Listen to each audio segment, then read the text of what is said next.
डालते नजर आज के मुख्य समाचारों पर। मतगणना को लेकर जिला प्रशासन की पूर्ण तैयारियां। पॉलिटेक्निक कॉलेज में 8 दिसंबर को सुबह 9 बजे से शुरू होगी मतगणना। पंचायत राज चुनाव में इस बार कांग्रेस का सबसे अच्छा माहौल। प्रधान और जिला प्रमुख भी बनेंगे कांग्रेस के, बोले चौधरी विनोद कुमार। भारत बंद 8 को विभिन्न संगठनों ने किया समर्थन। माकपा की बैठक। दिसंबर के पहले ही धुंध ने दी दस्तक। पारा गिरा, गर्म वस्त्रों और खाद्य पदार्थों की राज्य निर्वाचन आयोग राजस्थान जयपुर द्वारा जारी कार्यक्रम अनुसार पंचायत समिति सदस्य एवं जिला परिषद सदस्य के मतों की गणना का कार्य जंक्शन में अबोहर बाईपास पर स्थित राजकीय पॉलिटेक्निक कॉलेज में 8 दिसंबर को सुबह 9 बजे से शुरू हो गया। जिला प्रशासन ने इसको लेकर सभी तैयारियां लगभग पूर्ण कर ली हैं। जिला निर्वाचन अधिकारी और कलेक्टर जाकिर हुसैन को मीडिया से मुखातिब होते हुए बताया कि पंचायत समिति सदस्य की मतगणना प्रथम पारी में सुबह 9 बजे शुरू की जाएगी। वहीं जिला परिषद सदस्यों की मतगणना दूसरी पारी में पंचायत समिति सदस्य की मतगणना के पश्चात करीब 1 बजे शुरू होगी। कलेक्टर ने बताया कि कोरोना को देखते हुए राज्य स्तर से मिले निर्देशानुसार प्रथम पारी में सिर्फ पंचायत समिति क्षेत्र के अभ्यर्थी या निर्वाचन अभिकर्ता या गणन अभिकर्ता को ही प्रवेश दिया जाएगा और दूसरी पारी में भी सिर्फ जिला परिषद क्षेत्र के अभ्यर्थी या निर्वाचन अभिकर्ता या गणन अभिकर्ता को ही प्रवेश दिया जाएगा। पंचायत समिति सदस्य एवं जिला परिषद सदस्य की मतगणना एक ही कक्ष में होगी। पहले पंचायत समिति सदस्य की मतगणना शुरू की जाएगी, उसके बाद जिला परिषद सदस्यों की मतगणना होगी। स्ट्रांग रूम के पास ही संबंधित पंचायत समिति का मतगणना कक्ष बनाया गया है। जिला निर्वाचन अधिकारी ने बताया कि पंचायत समिति सदस्य की मतगणना के लिए उस पंचायत समिति में जितने जोन निर्धारित हैं उतने ही मतगणना टेबल लगाए गए हैं, ताकि एक सदस्य की मतगणना एक ही टेबल पर हो तथा पंचायत समिति में समाहित जिला परिषद जोन को औसत अनुसार टेबल निर्धारित कर मतगणना करवाई जाएगी। पंचायत समिति सदस्य, जिला परिषद सदस्य के मतों की गणना हेतु निर्धारित टेबल के टेबलवार एवं राउंडवार विवरण संबंधित रिटर्निंग अधिकारी कार्यालय में अवलोकन हेतु उपलब्ध है। जिला निर्वाचन अधिकारी ने बताया कि अभ्यर्थी या निर्वाचन अभिकर्ता या गणन अभिकर्ता को मतगणना भवन में प्रवेश तथा वाहनों की पार्किंग जंक्शन बाईपास पर स्थित केंद्रीय विद्यालय ग्राउंड में होगी। कोविड-19 के संक्रमण के दृष्टिगत तथा राज्य निर्वाचन आयोग के निर्देशानुसार मतगणना कक्ष में एक टेबल के लिए एक ही व्यक्ति के प्रवेश की अनुमति होगी। मतगणना भवन में अभ्यर्थी निर्वाचन अभिकर्ता को रिटर्निंग अधिकारी द्वारा जारी अधिकार पत्र कार्ड से तथा गणन अभिकर्ता को बैज होने पर ही प्रवेश की अनुमति दी जाएगी। मतगणना स्थल पर मास्क पहनना अनिवार्य होगा।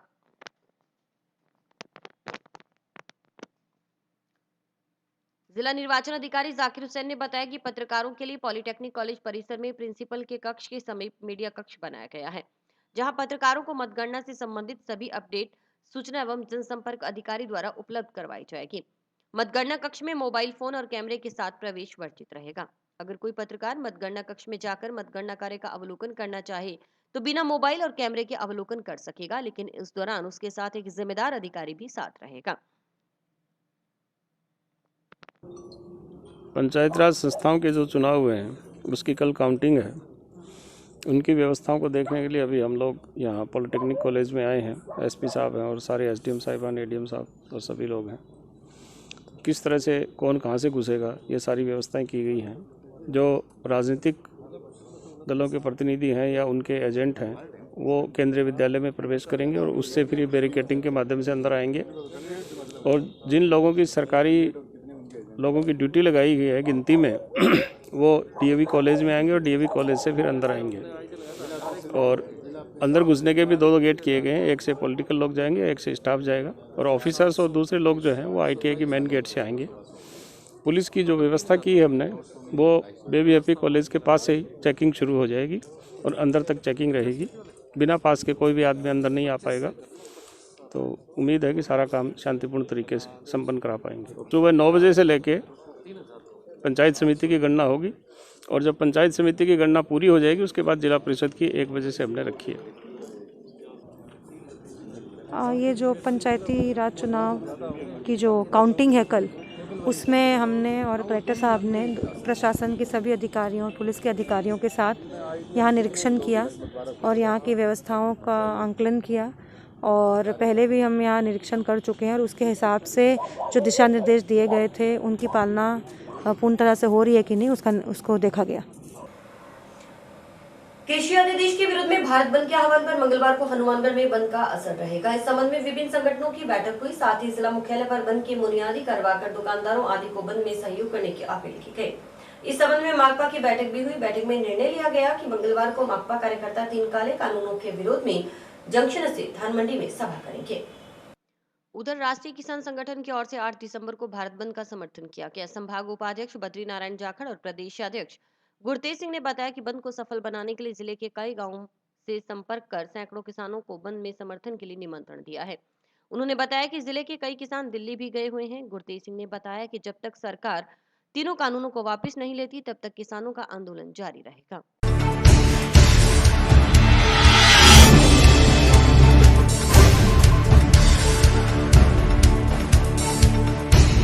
सभी व्यापारी वर्गों ने, सभी यूनियनों ने मिलकर संयुक्त व्यापार संघ हनुमानगढ़ के बैनर के नीचे किसान यूनियन, जो अभी ये किसान आंदोलन चल रहा है, 8 तारीख को जो बंद का ऐलान किया गया है, बंद का आह्वान किया गया है, उसको समर्थन दिया है और स्व इच्छा से शांतिपूर्वक बंद को सफल बनाने के लिए सभी ने अपने मन से इसको समर्थन दिया है। और हम बाकी व्यापारी भाइयों से भी चाहेंगे कि इस बंद में किसान जो हमारा अन्नदाता है इसका सहयोग करे और बंद को सफल बनाए। आज जो बैठक में कौन कौन से व्यापारिक संगठन आपके साथ शामिल? आज की बैठक में संयुक्त व्यापार संघ के बैनर के नीचे किराना association, electronic association, general wholesale association, Hanumangarh wholesale association, कपड़ा यूनियन और बाकी सभी यूनियन ने, स्वर्ण यूनियन, सारी यूनियनों ने मिलकर एक ही मत से सभी को किसान यूनियन को समर्थन देने का समर्थन किया। कल 8 दिसंबर को भारत बंद के आह्वान पर आज हनुमानगढ़ सभी व्यापारी बंधुओं की मीटिंग हुई। उसमें एकमत होकर के कल का बंद संपूर्णतः बंद करवा के या बंद रख करके सहयोग दे करके आग्रह किया गया। सभी ने एकमत होकर के कहा कि इसका सहयोग देंगे और सभी व्यापारी वर्गों ने सहयोग दिया है। हम सभी व्यापारी वर्ग से निवेदन करेंगे कि किसान आंदोलन को आगे बढ़ाने के लिए कल अपने प्रतिष्ठान बंद रखें और इनका सहयोग दें।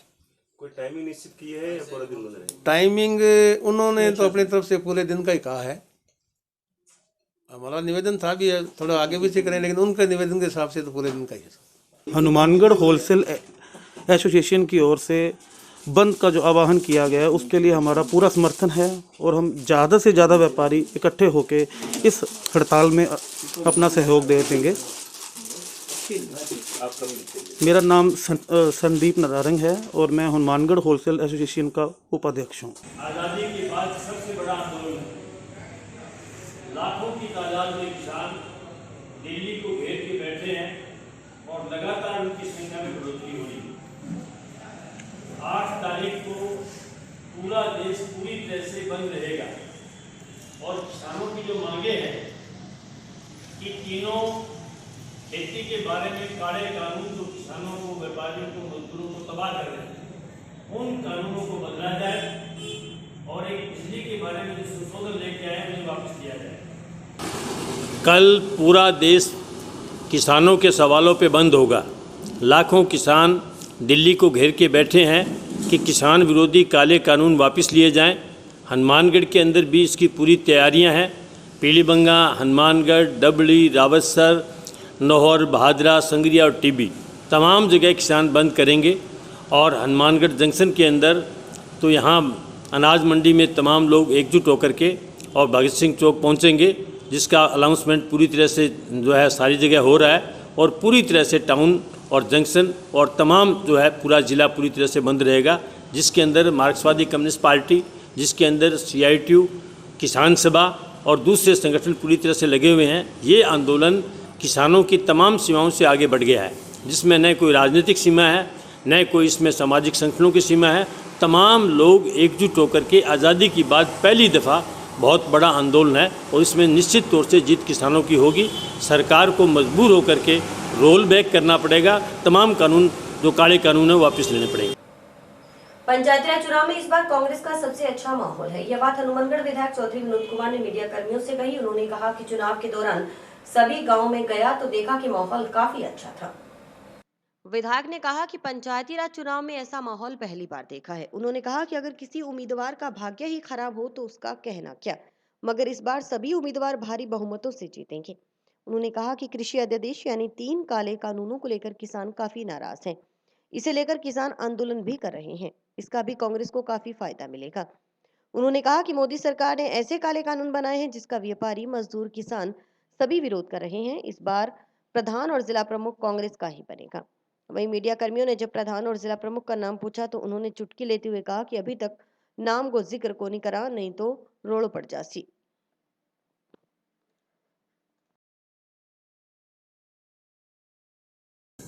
जो गाँव का माहौल था, मैं हनुमानगढ़ सारी विधानसभा में गाँव गया हूँ, बहुत अच्छा माहौल था। ऐसा माहौल मैंने तो आज तक देखा नहीं। हमारे पंचायत समिति के 23 डायरेक्टर हैं और जिला परिषद के 5 जोन के 5 डायरेक्टर हैं। और मेरा तो मन ये कह रहा है भी कोई भाग्य किसी का साथ नहीं देगा तो वो हार सकता है, सब जीतने वाले हैं। ऐसा माहौल आज तक कभी नहीं बना। और ये जो किसान आंदोलन है उससे भी हमें काफ़ी फायदा मिला है। लोगों के ने देखा है कि ये सब झूठ बोलते हैं। ऐसे काले कानून बनाए हैं जिससे व्यापारी, जमींदार, मजदूर सबको ये ख़त्म करना चाहते हैं। तो इसलिए मुझे तो यूँ लगता है कि दोनों में, हमारे सारे जिले में जितनी पंचायत समितियों में प्रधान और जिला प्रमुख हमारे बनेंगे, इसमें कोई दो राय नहीं है। रोड पड़ जी आज ही नाम तो बाद में निकलेगा मौके पर, पहले तो जीतते हैं। ये वास्ते इकट्ठा रवांगा सारा बढ़िया, जगह को नाम काट जाएगा वो आगे परचों भेजेगा। आइए अजय सर सामने बैठे हमारे क्या बड़ा बंदी, हमारे घर सारा हमारा भाई है।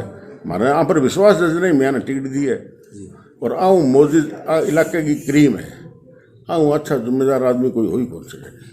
भाजपा भी उत्साह पूरा दिखा रही है कि जी वोटिंग अच्छी हुई है हमारे पक्ष में। क्या जी आज के दिन तो जितने कैंडिडेट है ना वो सब जीत के सोते हैं, हिसाब लगाते हैं ना, इस गांव में इतने हो जाएंगे, इतने हो जाएंगे, कम से कम इतने वोटों से जीतेंगे। और असली तो भाई रिजल्ट ही बताएगा, 8 तारीख की बताएगी। हालात बता रहा हूँ मैं आपको, ऐसे हालात कभी नहीं बने। आप भी गाँव में गए होंगे, आपने भी देखा होगा, ऐसा माहौल कभी नहीं बना। हमें तो पूरा विश्वास है कि भारी बहुमत से भारी बहुमत से हमारे प्रधान और भारी बहुमत से हमारा जिला प्रमुख बनेगा। दिसंबर माह में जिला कोहरे की चादर में लिपट गया। कोहरे के कारण दृश्यता बहुत ही कम रही। अचानक बदले मौसम के कारण तापमान में काफी गिरावट आ गई है। कोहरे के कारण सुबह 6 बजे से लेकर 9 बजे तक दृश्यता 10 मीटर की रही, जिस कारण वाहन लंबी कतारों में रेंगते नजर आए। स्काई चैनल पर देखिए पूरी रिपोर्ट। सुबह 10 बजे के बाद कोहरे की चादर को चीरते हुए सूर्यदेव ने दर्शन दिए। वहीं दिन भर मौसम में ठंडक खुली रही। इससे पहले अब तक सिर्फ सुबह शाम की हल्की ठंड पड़ रही थी, जिसके चलते दिन गर्म रहता था। मगर सोमवार को मौसम अचानक बदला। लोगों की सुबह जब नींद खुली तो पूरा शहर धुंध की चादर ओढ़े हुए था। वहीं बसें और ट्रेन लेट पहुंची। धुंध से जहां आमजन को परेशानियों का सामना करना पड़ा, वहीं किसानों के चेहरे खिलखिला उठे। किसानों का मानना है कि इस धुंध से उनकी फसलों को खूब फायदा पहुंचेगा। ओस की बूंदें पौधों की जड़ों तक जाकर पानी की पूर्ति करती हैं। कृषि वैज्ञानिकों का मानना है कि इस कोहरे से सरसों, गेहूं और चने को फायदा होगा। कृषि अधिकारी दानव ने बताया कि धुंध का मौसम 2 माह का होता है। इससे फसलें रोगग्रस्त होने से बचेंगी। इन दिनों में फसलों को पानी की जरूरत है, तापमान भी कम चाहिए। धुंध से फसलों की ये दोनों जरूरतें पूरी हो जाएंगी। सर, इस रबी सीजन के अंदर सर्दियां जैसे जैसे बढ़ती है और टेम्परेचर डाउन होता है तो स्वाभाविक रूप से अपने क्षेत्र में फोग कह लें या कोहरा कह लें, वो आता है सीज़न में। और इससे 2 तरह से फ़ायदा होता है। एक तो ये फ़ायदा होता है कि इससे टेम्परेचर डाउन हो जाता है, गर्मी कम हो जाती है, जिससे जो रबी की फसलें हैं उनको फ़ायदा होता है। दूसरा, इसमें हल्का थोड़ा सा पानी भी रहता है, तो पानी होने से जो फसल की रिक्वायरमेंट होती है हल्की फुल्की, वो उससे उसकी भी पूर्ति होती है।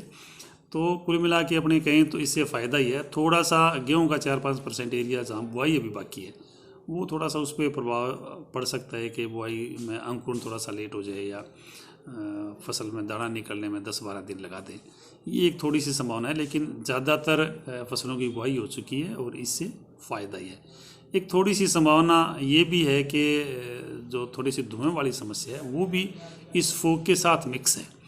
तो थोड़ी मात्रा इसमें धुएं की भी है। ये मान लें अपने 70-80% फोग है, तो 20-30% इसमें धुआं भी है। और धुआं ऊपर होने से जो नमी है पृथ्वी की, जो वाष्प बनती है, वो भी ऊपर जाने से थोड़ी सी रुकती है, तो उससे भी फोग थोड़ा सा बढ़ा हुआ है। हालांकि पूरे फोग के दिन या कह लें कोहरे के दिन अभी आने में थोड़ा सा समय लगेगा, लेकिन फिर भी कुल मिलाकर के तापक्रम कम होने से फसलों को फायदा ही है। जंक्शन के वार्ड 49 गांधीनगर में पेयजल पाइपलाइन टूटने से वार्डवासी परेशान हैं। हालात ये है कि पाइपलाइन लीकेज होने से नालियों का गंदा पानी सप्लाई हो रहा है, जिससे बीमारियां फैलने की आशंका बनी हुई है। जंक्शन के गांधीनगर के वार्ड 49 के बाशिंदे इन दिनों गंदा पानी पीने के लिए मजबूर हैं। हालात ये हैं कि पिछले 1-1.5 माह से पाइपलाइन लीकेज हो रही है, जिससे नालियों का गंदा पानी सप्लाई हो रहा है। ऐसे में लोग परेशान हैं। इतना नहीं, बार बार पार्षद को अवगत करवाया गया, लेकिन कोई सुनवाई नहीं हो रही।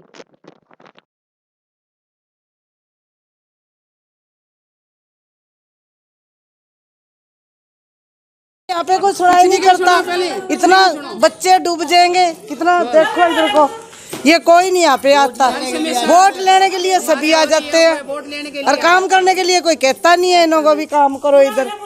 पार्षद को कहा गया आपने? और ये करे ही नहीं, 10 बार कह दिया इन्होंने, करते ही नहीं, सुनाई नहीं कर रहे, जमा भी नहीं सुनाई कर रहे। हाँ जी, लीकेज हो रही है, अंदर देखो सारा पटवाया घर। और बच्चों के डेंगू हो जाता है, और क्या नाम, गंदा आ रहा है, बहुत गंदगी है, बीमार भी होगी मैं तो। कब से हो रहा है ये तो कब का ही आ रहा, पानी तो महीना हो गया, महीना हो गया। पानी में मट्टी मुट्टी आती है। पार्षद को कहा नहीं आपने? हमने कहा था, पार्षद सुनना ही नहीं है हमारी बात। ये एरिया तो देखो गांधीनगर वार्ड नंबर 49 का है, लेकिन मोहल्ला तो हमारा ही है, सारा साझा इकट्ठा ही है। ये मोहल्लेवासी जितने भी हैं सारे हमारे भाई बंद ही हैं। तो यहाँ इनके ये दिक्कत हुई पड़ी है, कम से कम ये बता रहे हैं महीने से इनके पे ये लीकेज हुई पड़ी है। और जो यहाँ के पार्षद हैं वो इनकी कोई सुनाई नहीं कर रहे हैं, वो इसको ठीक नहीं करवा के दे रहे हैं। तो इससे आपको पता ही है सबको कि बीमारी कितनी, डेंगू बहुत ज़्यादा चल रहा है। तो इससे ये पानी, जो नालियों का पानी मिक्स होके वो इनको घरों में जा रहा है, और इनके घरों में अंदर भी सीलन बहुत ज़्यादा आ रही है।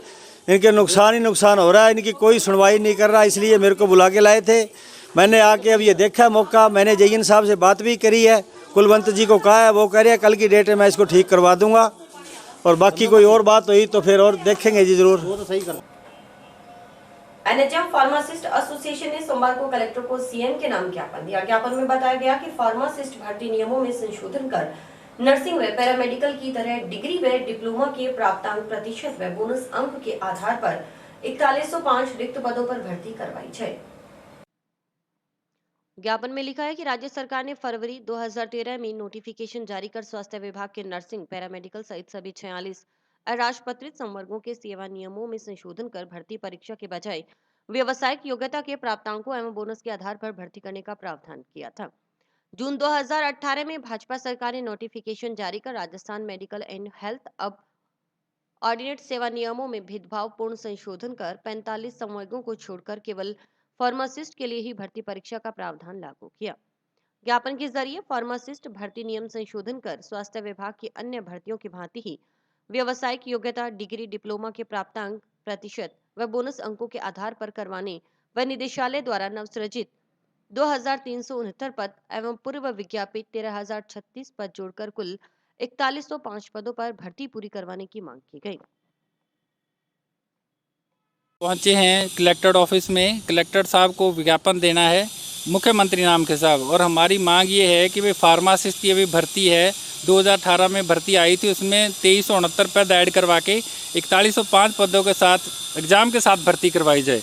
हम एग्ज़ाम के साथ भर्ती चाहते हैं। इसके 2 रीज़न हैं। एक तो ये भर्ती 2018 में आई थी फार्मासिस्ट की, उसके बाद सरकार ने इसमें 5 बार एग्ज़ाम डेट दी, वो सारे फार्मासिस्ट को एक तरह का लॉलीपॉप था।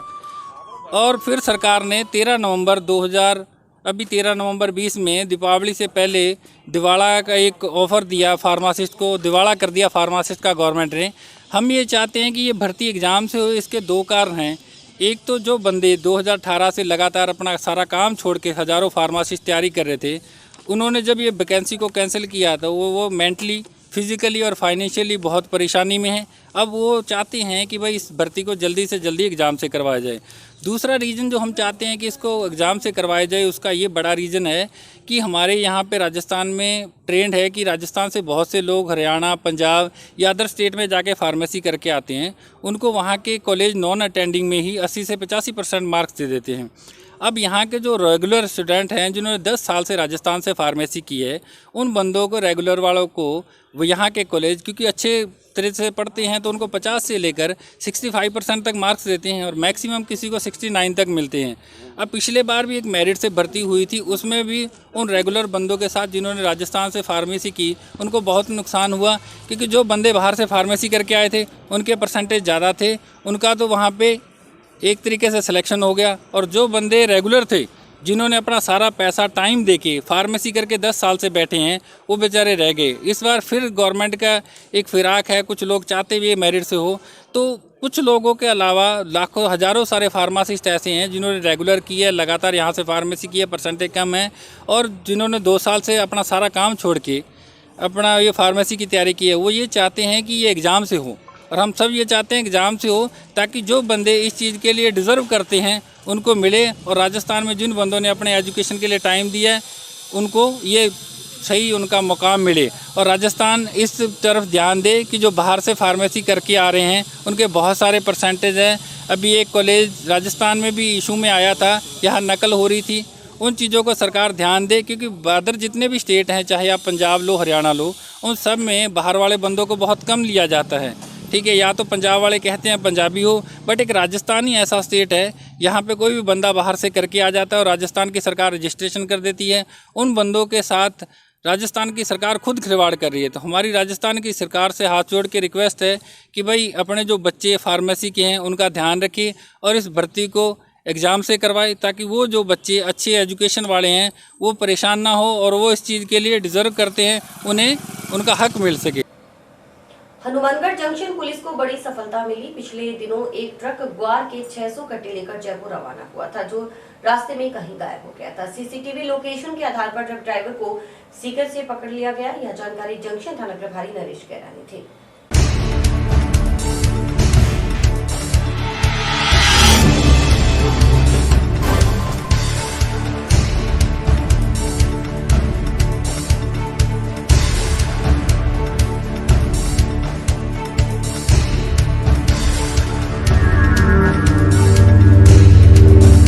हनुमानगढ़ जंक्शन से एक ट्रक में करीब 600 कट्टे ग्वारगम जयपुर के लिए भेजा गया था यहाँ की फर्म द्वारा। जो ड्राइवर है जो पूरा ट्रक सहित गायब हो गया था, इस पर मुकदमा दर्ज करके अनुसंधान शुरू किया गया और लगातार ये जो टोल नाके हैं इनके सीसीटीवी फुटेज चेक किए गए और तलाश की गई। हालांकि ड्राइवर ने गाड़ी के नंबर है जो उस टाइम फर्जी लगा रखे थे, बाद में दूसरी प्लेट लगा ली। फिर भी है जो गाड़ी के हुलिये के आधार पर तलाश करते हुए और सीकर के गाँव के पास रोड से जो गाड़ी और 600 कट्टे बरामद किए गए हैं। मुलजिम की तलाश जारी है। और इसी के साथ समाचार समाप्त हुए। रोजाना देखते रहिए समाचार। नमस्कार।